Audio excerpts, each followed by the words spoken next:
Good evening, ladies and gentlemen. Welcome to Power Chat. My name is Ronnie Music, and we are in Uganda. Once again, we are bringing a recording to you live from Uganda, and we're going to be talking to a few young people right here. We are in a very sunny part of Kampala, and we are in a lovely restaurant called, what's this place called? It's called The Heights.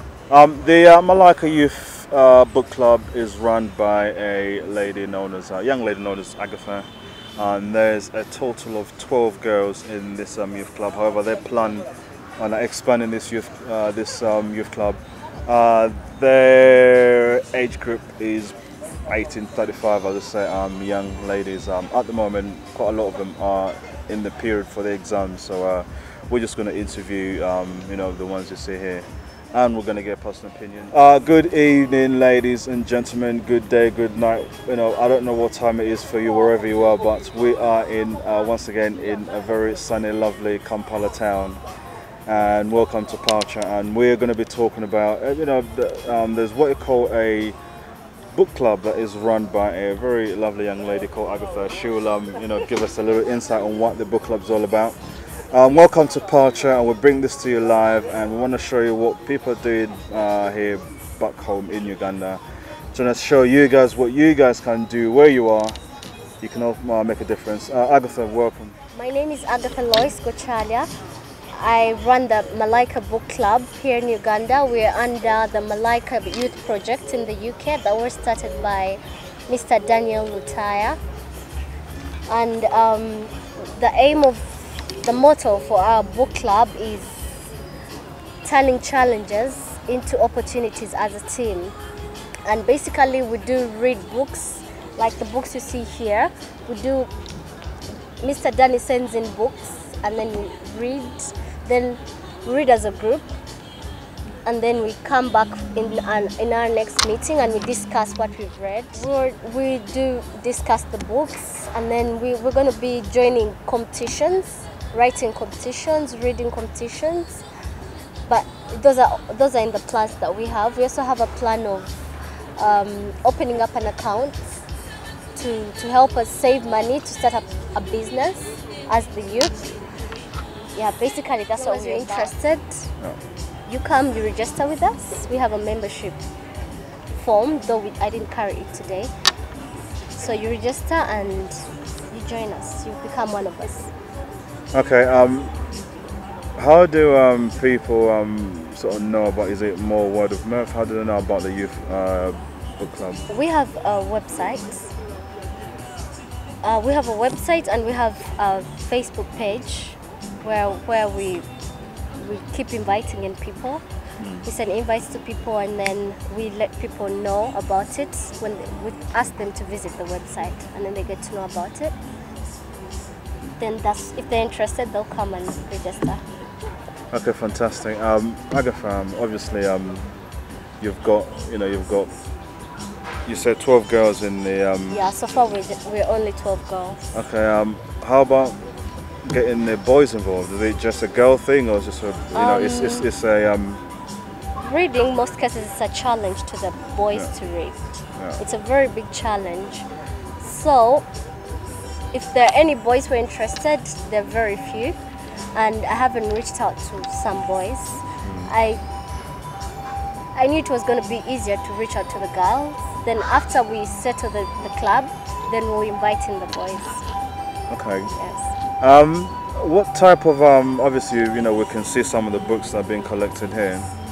What type of books are you reading? Are they specific to what the girls are studying?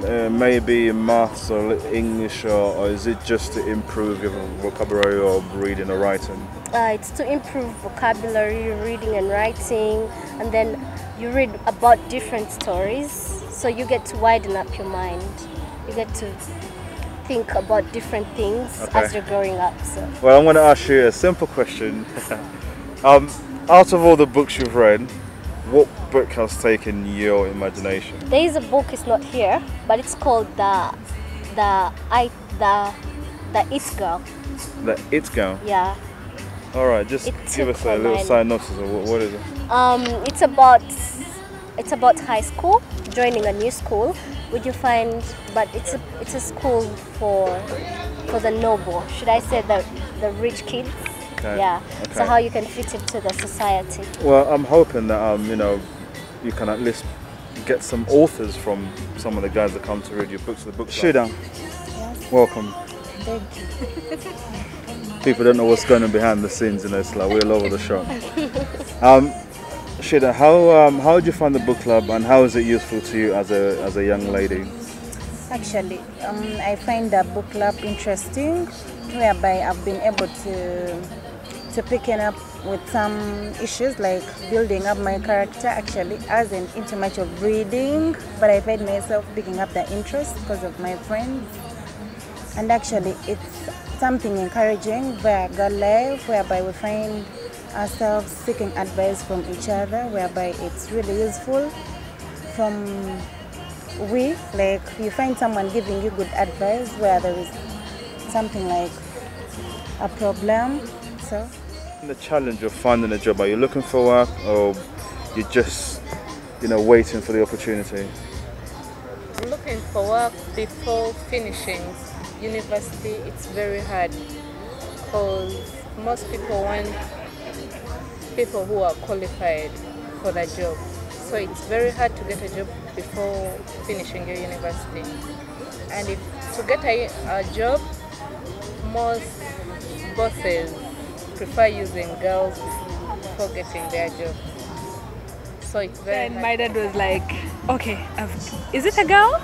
Then I'm like, yes, it's a girl. Then he's like, can you please name her doll? So I like my name because number one, it's unique. No one has it. You're right. The tennis player has it. We are only two. Maybe there are others because one day I met some other girl called Nadal, and I was really surprised. I'm like, are you Nadal? Yes. Some of us are pushed to do things. For example, most people who do courses at campus, they're not given a chance to choose what they want. They just do it because of the grades, number one. Number two, it's because of the parents. Your dad is like, I want you to be a lawyer. You cannot speak out because you're not paying for your tuition. But in case we are given that chance, and then you're like, okay, I love being a designer. Can I do designing, something like that? Parents can say, okay, like for example, my dad, he can be like, okay, now you're going to be spoiled. If you come to that dressing code, your dressing code is going to change and everything. So I think it would really, really help the career guidance because most of us are really misplaced. We have different desires, but then they cannot come out because of our parents and because of the different careers we are the training we are carrying. I think right now all I'm asking for from the government, number one, there's so many people in the offices who have been there years and years and years. Youth are not getting space. Some of them don't want to leave offices. Please let them get out of the offices so that we can also get the opportunities to work in them. Let them not make them their own, because some of us, we have the experiences to do the kind of work they do, but they just don't want to give us the chance. I think the government should also should give us funds so that we can start our own businesses, we can set up our own organizations, so that we don't have time to lag behind. Find a place like Nakumat, you only find there only a particular tribe like the Banyankolais, no other tribe there because they are carrying out tribalism and other tribes are left out. Yeah, that's unemployment actually. It's on a particular tribe that it's in employment. For example, in mega supermarket, they don't have customer care. All they're doing is to gossip. They know they cannot be fired because the owner of the place is the owner of the place is their tribe man or a relative, which is not nice. Yeah, there are people outside there who can do good work. They have customer care. They can take care of the customer. Remember one thing. a customer is a boss. Anytime. So mega supermarket, they should watch out. The Indians and Chinese who come to Uganda to invest, they are given low taxes. So when they are coming to invest in our country, they bring in their fellow Indians and Chinese, wherever tribe. So it's hard for us to get jobs from their companies because they know they do not side with the Ugandans. Most of them think that Ugandans are thieves, so they better come with their people to work for them who they know and who they well versed of, who know their language. And it's very hard because there is language barrier between the two, Ugandans and the Chinese and Indians. So they think it's better for them to come with their people. But if when they come, the only thing they make for the Ugandans to give them the low jobs, like mopping for them their floors, carrying for them their luggages, because that's what they only do for us, and which does not earn anything. We do not get the taxes we want from them, because after getting the money from us, they take it back to their countries. So it's very hard for us to earn the money to put in the youth to do our job, our work. Just imagine when all the people who are non-Ugandans are out of the country. Trust me, job opportunities will be more for us because right now we have the experience. So I think those foreigners should get out of our country. I think we'll get more job opportunities than right now, because in most of the big organizations, however much they're giving us the experience, I think we should do it like they come in, train us, then they leave. Like the way they're doing it in China, they come in, train us, then they leave. That will be better so that we can do the work. Okay, they have a great job they're doing for us because they create jobs for us.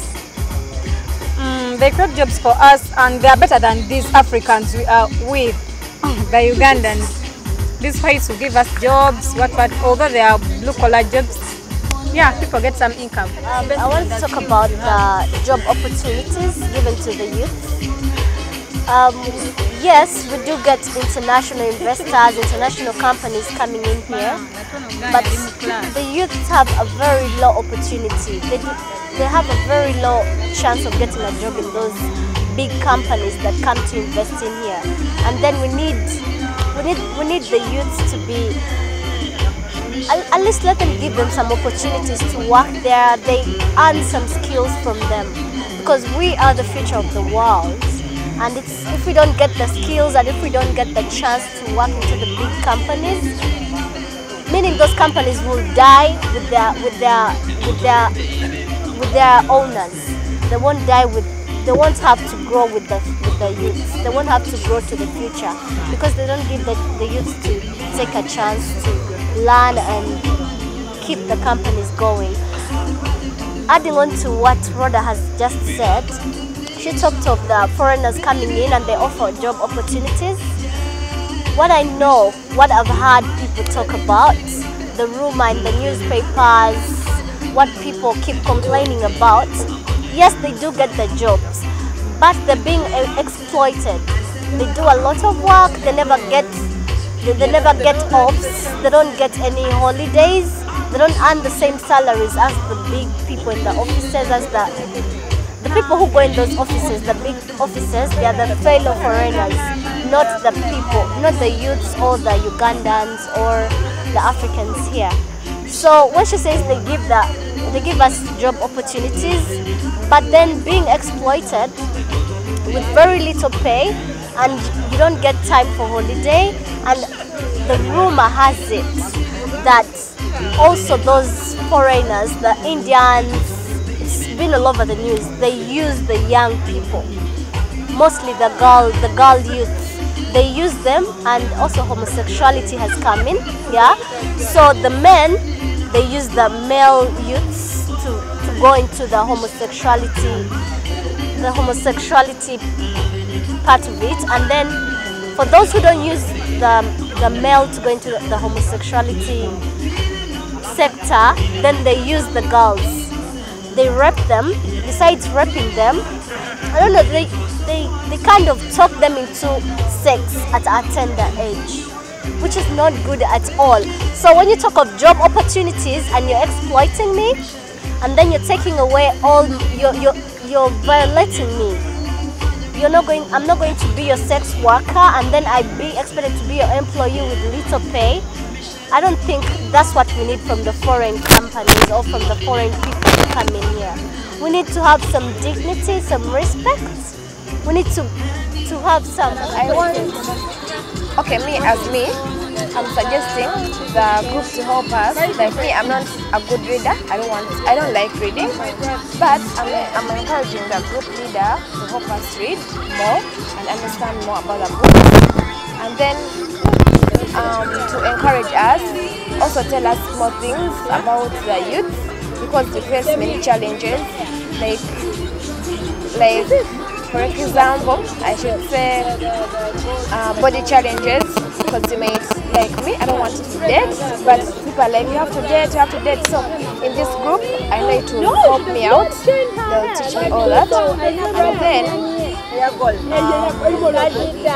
the group, it is actually, from my side, it is so good, and I think it will be good for others, because it is there to empower the youth, provide opportunities, turn challenges into opportunities. That is our motto, and I think it is a good way to go. As we're winding up, I want to thank the trustees and the founders of the Malaika Youth Club. That's Mr. Daniel Lutaya and Miss Elizabeth. We're so grateful of this opportunity that you give to us to reach out to the fellow youths, and we get to know each other, and we get to encourage each other into so many things.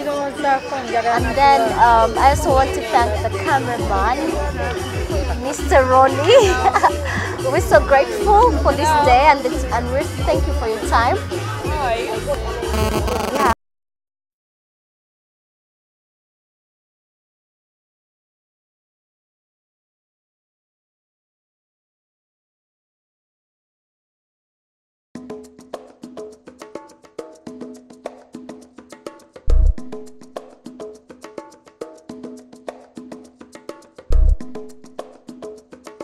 Ladies and gentlemen, you are tuned into Pearl Chat, which will be hosted by Nancy, and Pearl Chat is all about you. It's not about chatting to quite a few people, mainly Ugandans in the diaspora. Some people do say diaspora, but it doesn't matter anyway, same difference.